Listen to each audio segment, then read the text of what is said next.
دیکھیے ہوتا یہ ہے کہ جو آدمی ایکسل کرتا کسی فیلڈ میں زندگی کے، وہ ایک تو سنگل ٹریک مائنڈ ہوتا بندہ، دوسرا ڈیڈیکیٹڈ ہوتا ہے، تو اپنے کام میں ڈوبا ہوتا ہے.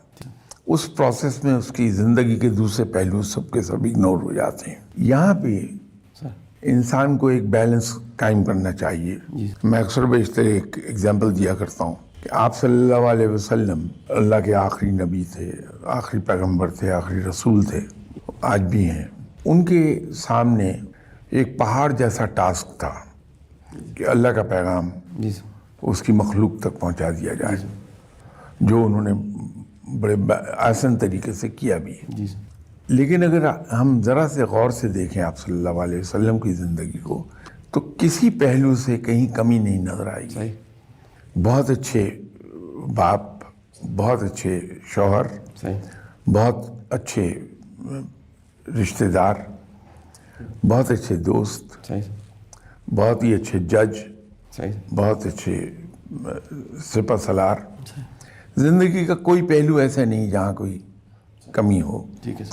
اگر ہم آپ صلی اللہ علیہ وسلم کی زندگی کو غور سے دیکھیں، ایک چیز نظر آتی کہ آپ صلی اللہ علیہ وسلم نے اتنا اپہل ٹاسک ہونے کے باوجود اپنے دن کو، جو 24 گھنٹے کا دن، اسے 3 حصوں میں تقسیم کیا ہوا تھا.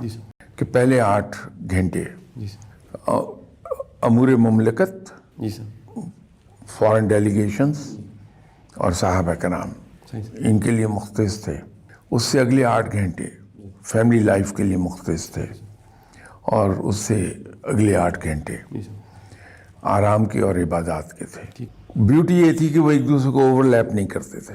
جو ٹائم ہے جس چیز کا ہے وہی ہو رہی ہوتی تھی. تو یہ ایک بہت خوبصورت ایگزامپل ہے ان لوگوں کے لیے جو زندگی کی دوڑ میں آئے ہوئے ہیں اور وہ اوپر چڑھنے کی کوشش کر رہے ہیں. کیونکہ یہی وہ وقت ہوتا ہے جہاں انسان میکسیمم ٹائم اور ایفرٹ اور اپنی مینٹل انرجیز دے رہا ہوتا ہے. تو اگر وہاں یہ احتیاط کر لے آدمی کہ اپنے وقت کو اسی طرح تقسیم کر لے سنت کے عین مطابق، تو یہ مسائل نہیں پیدا ہوتے پھر.